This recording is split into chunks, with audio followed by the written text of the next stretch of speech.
It is an honor and a privilege to be standing up here today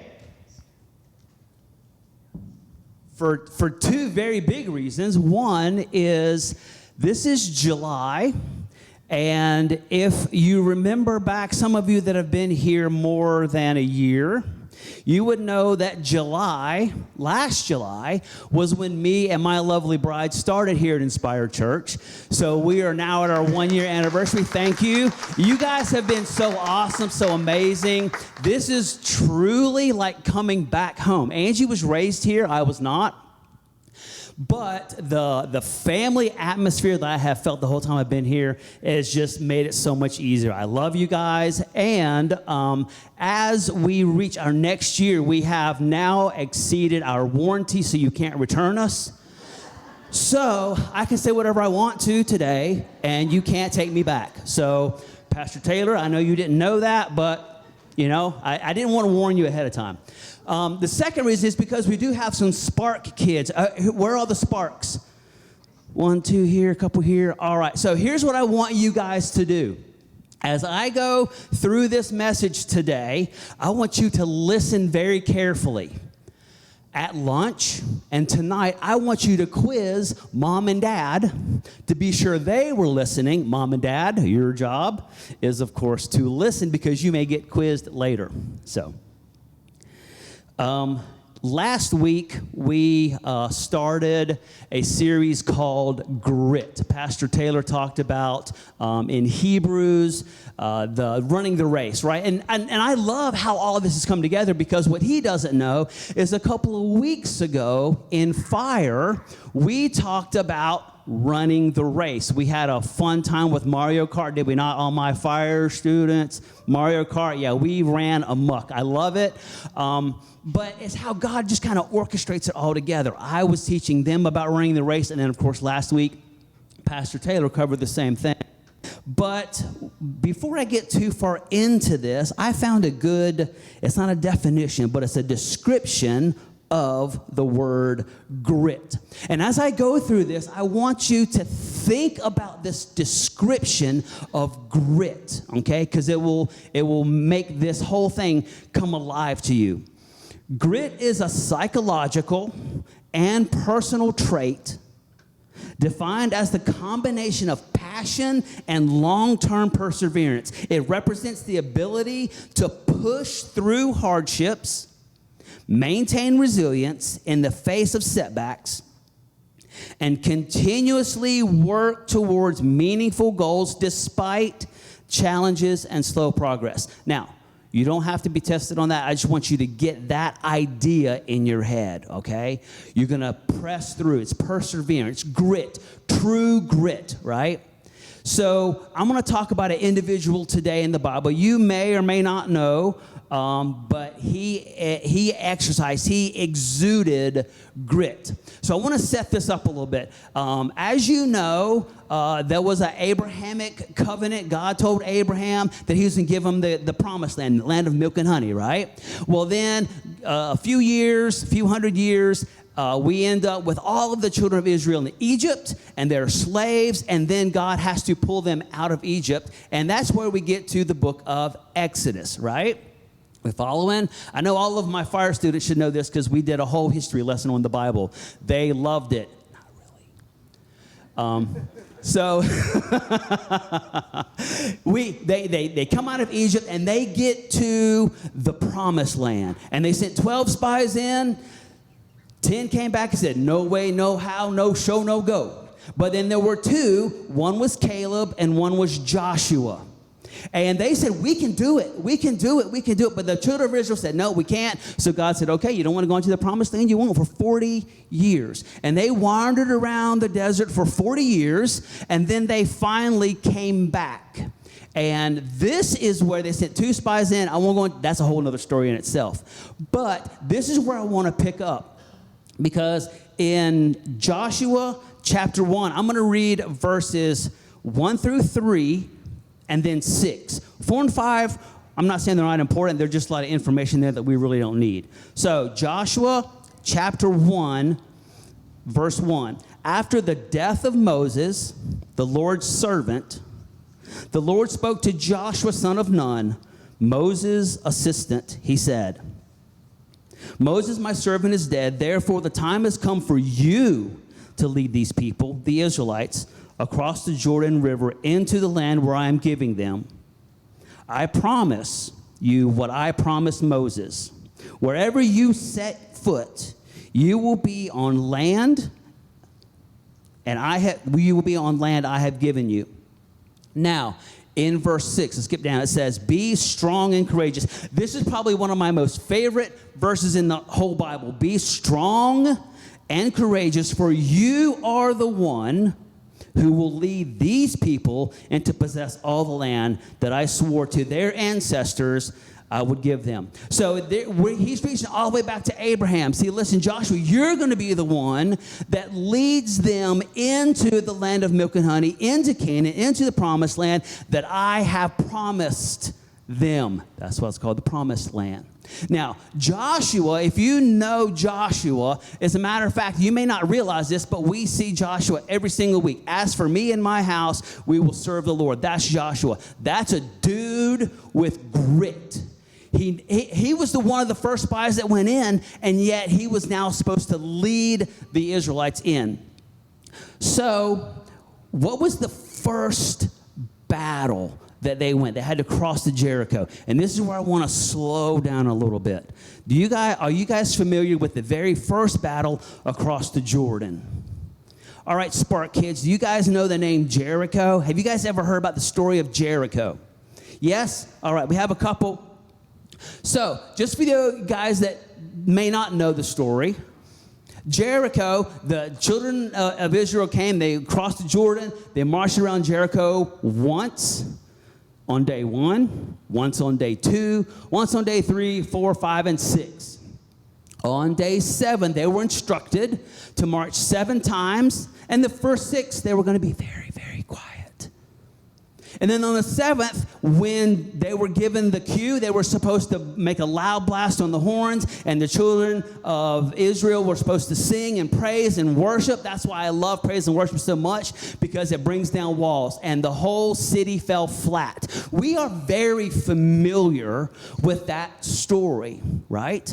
We have heard it. Even people that may not have been raised in church are familiar with the story of Jericho. But do you know the next battle? Do you know how many kings Joshua actually overthrew? How many he killed? How many he overtook in his battle? I was not totally sure until I started digging into this, the exact number. And I had read it before. But it says in Joshua 12:24 that he defeated 31 kings. 31 kings, including Jericho. Jericho was the one, 30 after that. When you stand in Jericho, it is a climb into Canaan. Jericho's this lush, beautiful city right there on the banks of the Jordan. As a matter of fact, there was a group of people, and I may mess the name up. They're called the Natufian people. They actually settled in Jericho because it was so lush. It was so beautiful. You had the valley there. It was nice and flat. You could plow it. You could garden. You had water right there. It was a great place. It was, as a matter of fact, there is a resort. Right now, you can book a resort in and around the city of Jericho because it is so beautiful. How easy would it have been for the children of Israel to say, you know, we made it. We got right here. We are in the promised land. This is beautiful. Let's just stay right here. Don't camp in Jericho.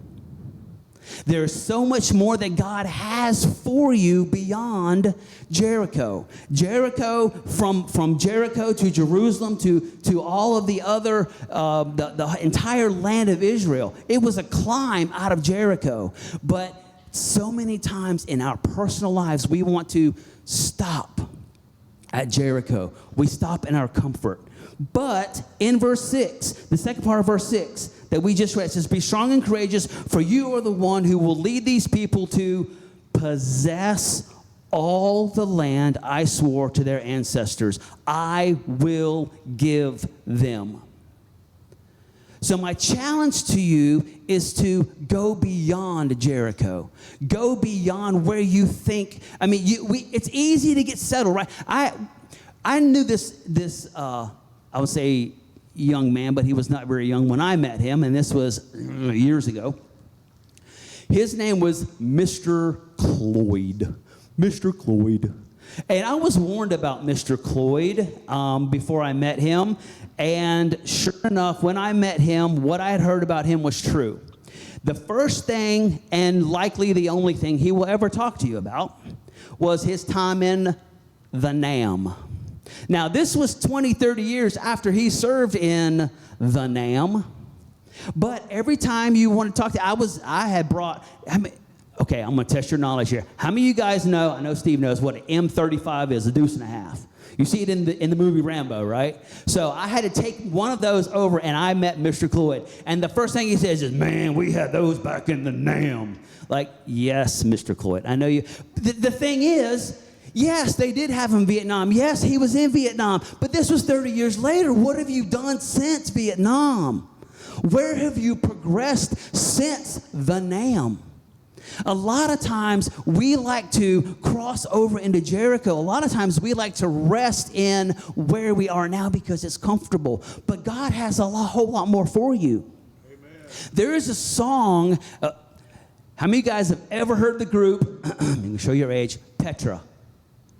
All right, more of you than I thought. Okay, so there's a song by them, and it starts out, we're content to pitch our tent when the glory's evident, but seldom do we know that the glory came and went. And a lot of times we find, you got saved 50 years ago. You got saved 30 years ago, and that's great.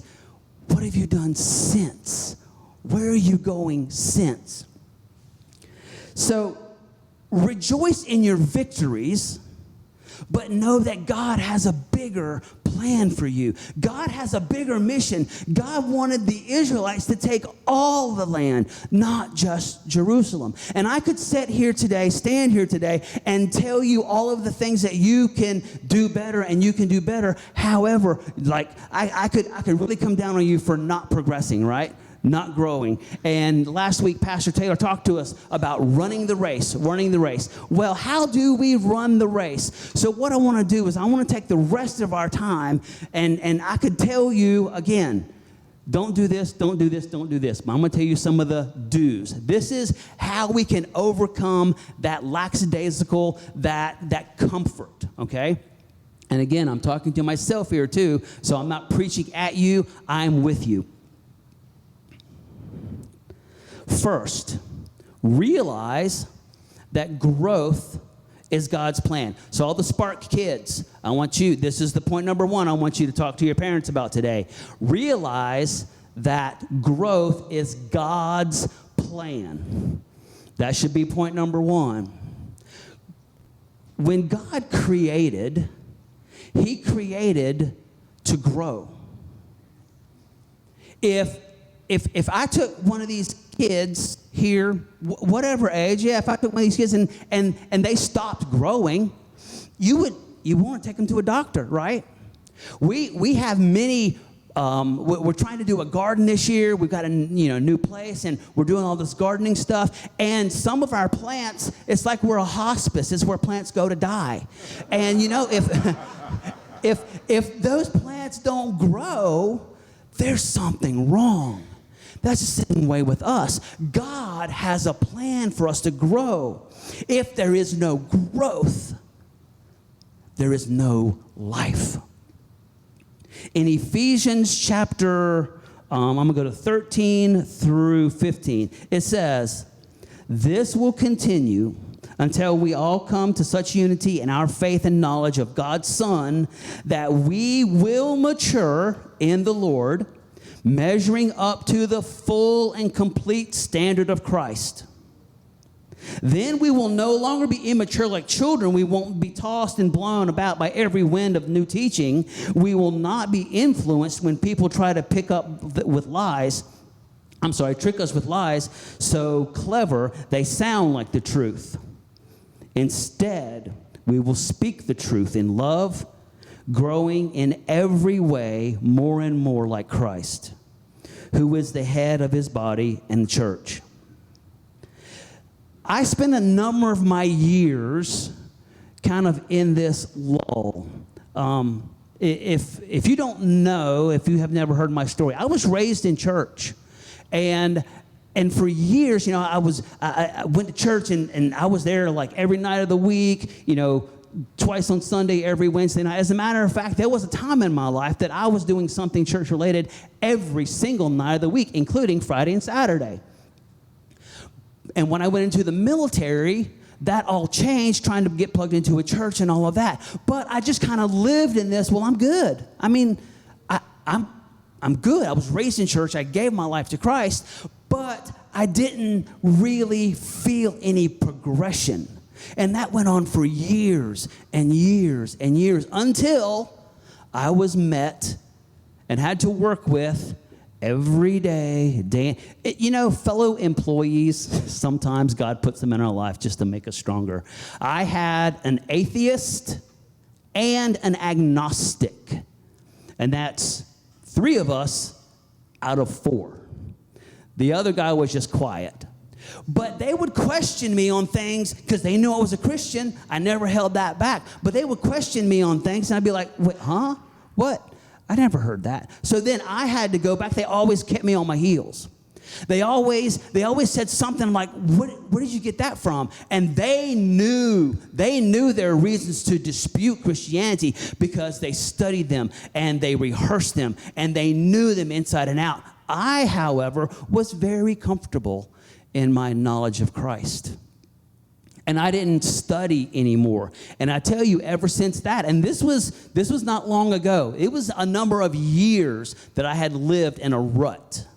And finally, when I got to that, that's when I discovered apologetics. I don't know if you guys know what apologetics is. I know we have a book. I'm a shameless plug here. We have a book in our discipleship program called Defending Your Faith. I highly recommend it. It gives you facts about why the Bible is true. It is indeed defending your faith. But until I found that, I was just kind of living along. I'm good. As a matter of fact, this is where Achan was. Okay, we talked about Jericho. Do you remember what the second battle was? How many of y'all know what the second battle was? It was called a city of Ai. And in that city, they're like, we can take them. The Israelites are like, we just send about 3,000. We can take them. It's easy. It's an outpost city. However, they got beat because an individual by the name of Achan, during the Jericho raid, he was not obedient. He took things he was not supposed to take. And he thought, I'm good. God's got us. I can take this. We're good. He was in that I'm good enough rut. However, in the next battle, they lost. And then ultimately, Achan lost his life, lost his tent, lost his family, lost everything, lost his life because of his disobedience. Now, I'm not saying we're stoning people here if you're disobedient. That's not where I'm going. However, I lived in that rut. We talk about being immature like children. So last week, Pastor Taylor talked about wanting milk and then progressing into real food. How many of you men love steak? I love a good steak, right? Yeah, and women too. Y'all love steak. That is probably one of my favorite foods. If you ever want to, just thrill me, give me a big old steak, I love it. So on Father's Day, we went up to a place in Hendersonville. I don't know if you've ever heard of it, called Binion's. How many of you guys have ever heard of Binion's? Yeah, all right. Woohoo. Yeah, Binion's. They have fantastic steaks, right? But how horrible would it have been if Angie said, hey, let's go to Binion's and get a big glass of milk? No, No, I'm not a child. I don't want milk. I want steak. And that is what we're talking about here. We have to progress from milk. For years and years, I had lived on milk. Just a little, maybe I put a little bit of oatmeal in it, but milk was good. I loved milk. I never really got to the steak. And that's what I want to tell you today. It's time to progress. Maybe not VFR direct, maybe not directly to steak, but maybe you want to do a ham sandwich and then work up to that.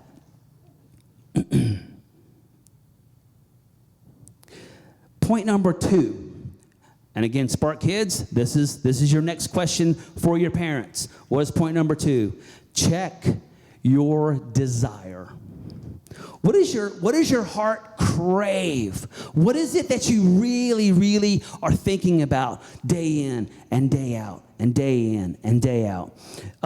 Matthew chapter 6, verse 21 says, wherever your treasure is, there the desires of your heart will also be. And then, this is not on the screen, but in Matthew 5:6 says, God blesses those who hunger and thirst for justice, for they will be satisfied. So, think about this. Whenever my dad got tired of his current vehicle, which was about every 2-3 years, he would see the new truck, the new whatever. At one time, he was really into the El Caminos and the El Dorados. He wanted one of those. But I can tell you that when he locked into getting a new car, that's all he talked about. That was his every waking thought was about that car. That became his focus. And now, I do the same thing. I can blame it on my dad. It's hereditary, but not really. Angie will tell you. Actually, Angie, please don't tell him. But I have been, as you know, we moved to a large piece of property, and I'm trying to keep track of all the wildlife. So I want to get deer cameras. I wanted to get trail cameras, right? Trail cameras are huge around here. I never lived in a place where I could have them. So I did research. Oh, did I do research?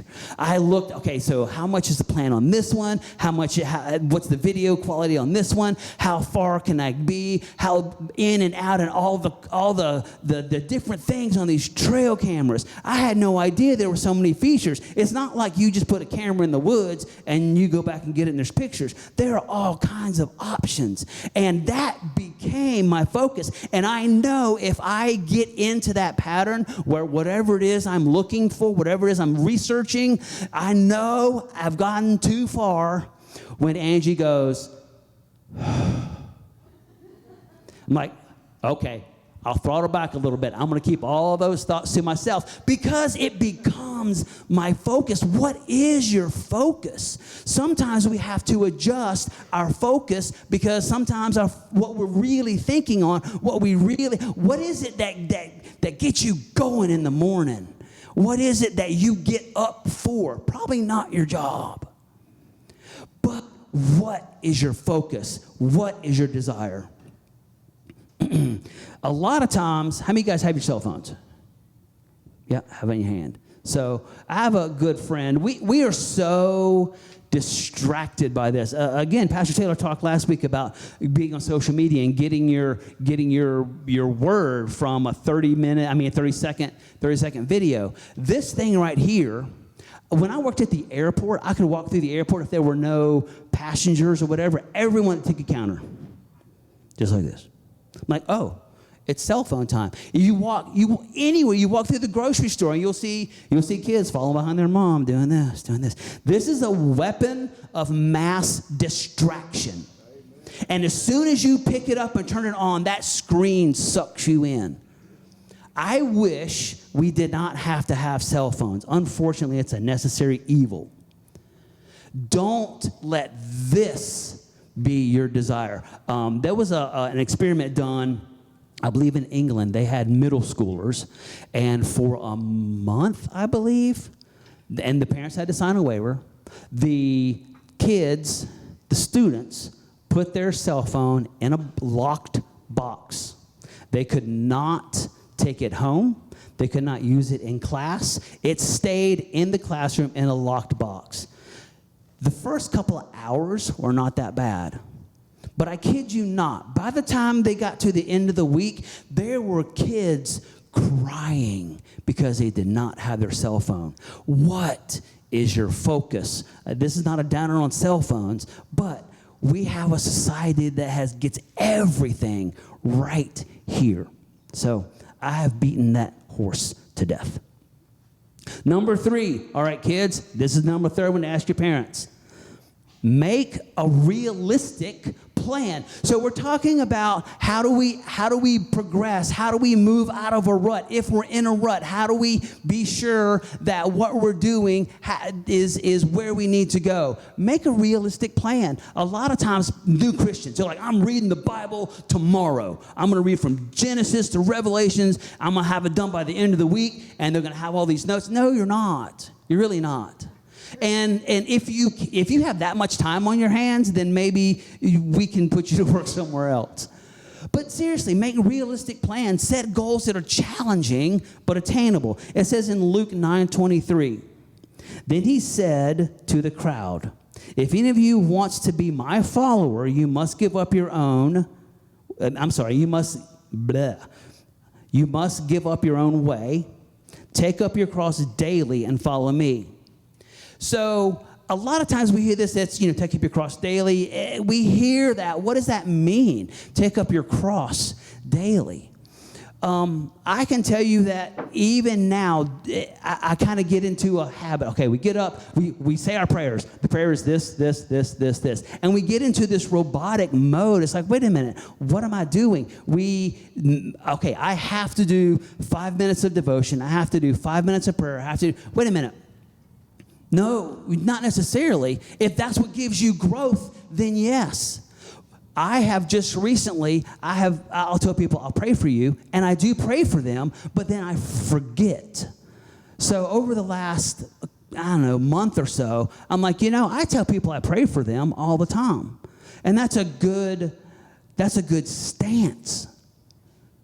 But when we say that, are we really praying for them? And do we continue to pray for them? So I have had to adjust my daily schedule, and it takes constant adjustment to now I'm doing a prayer list. And I know that seems so elementary. A lot of you already do that. I was speaking to one individual that has he has an index card that he keeps, and he has things that he does daily. And though it's not like, okay, I have to, 3 verses in the Bible and this and that. It's things that God wants him to do, that God showed him. I need you to do this every day. And so many times we get into following the schedule that we forget what the point is.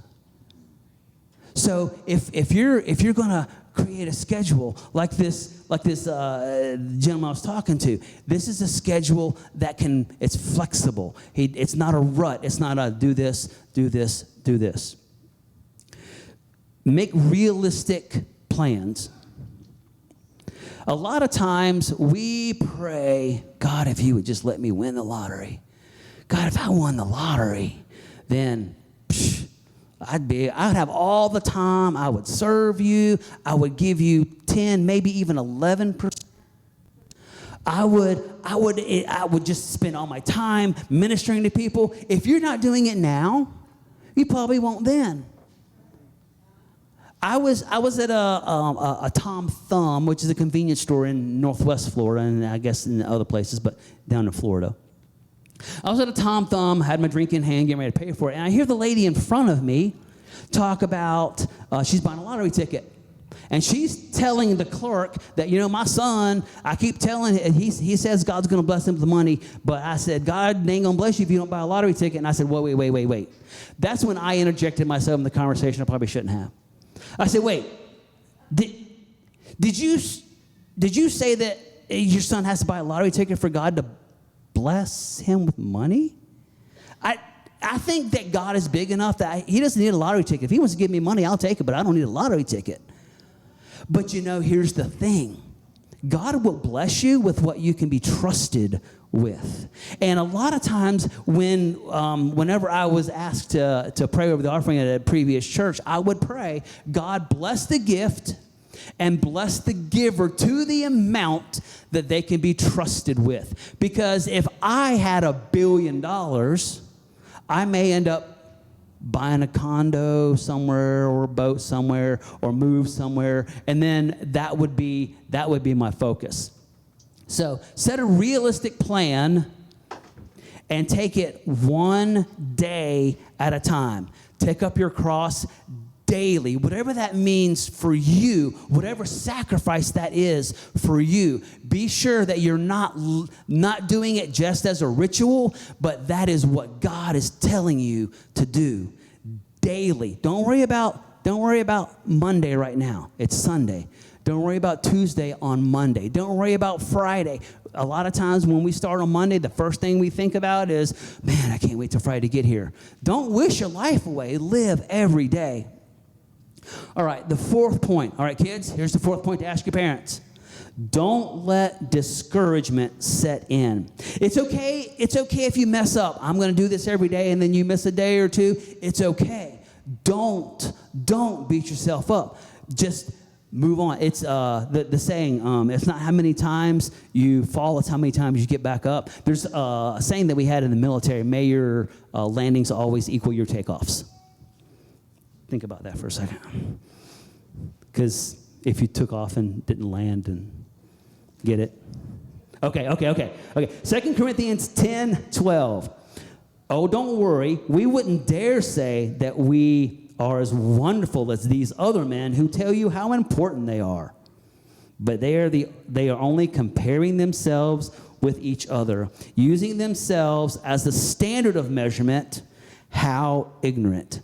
Don't let discouragement set in. You may look at whoever else is your person, right? Lives on Facebook and TikTok and Insta and social media are not real. But a lot of times we look at that and we want to be like that. I love popcorn. How many of you like popcorn? And now I'm not talking about the stuff that comes in a wrapper that you have to do this and you have to unfold the bag and put it in the microwave. That's not real popcorn. That's evil. I don't like that. I'm talking about real popcorn, like you get the kernels and you get the oil and you put it in the bottom of the pan, and sometimes you put the kernels in there and you listen to them.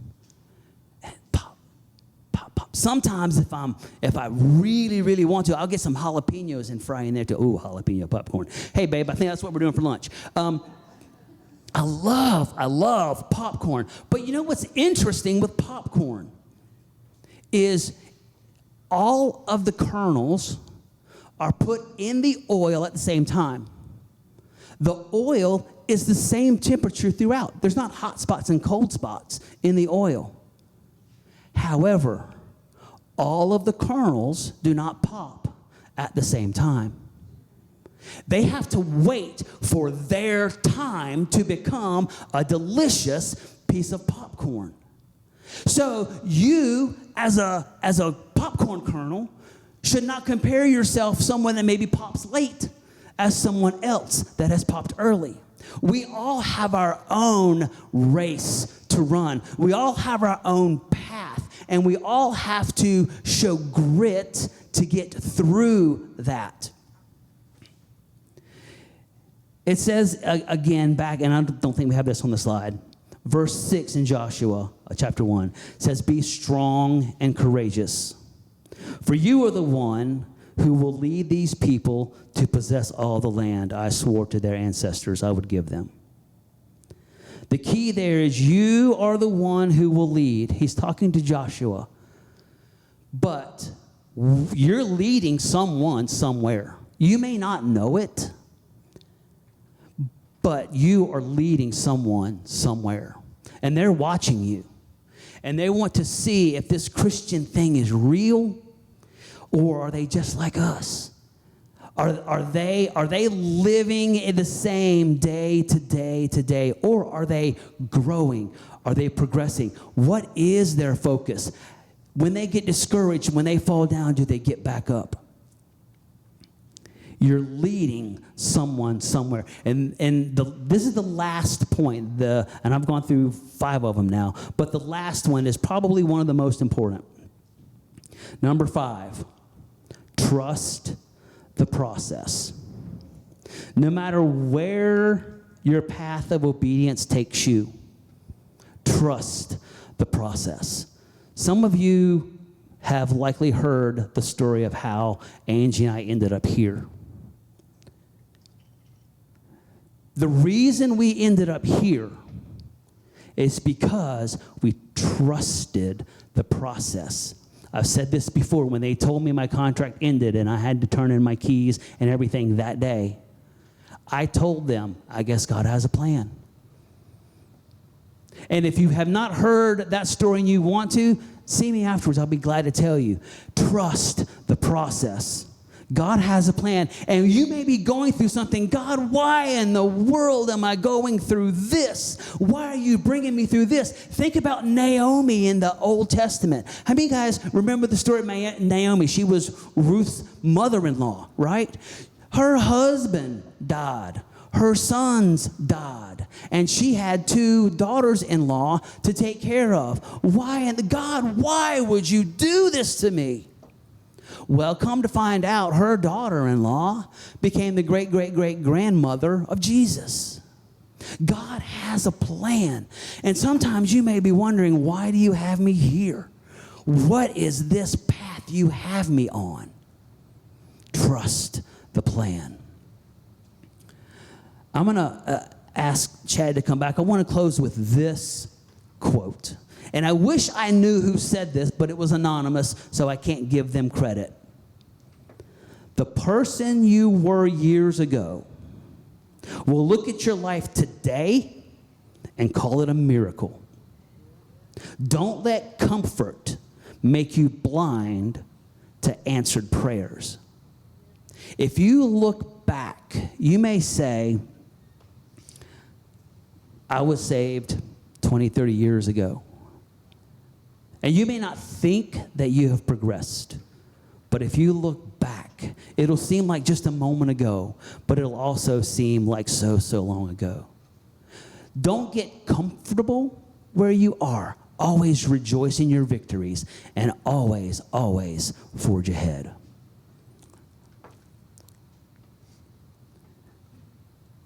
Don't get stuck in a rut. Don't camp in Jericho.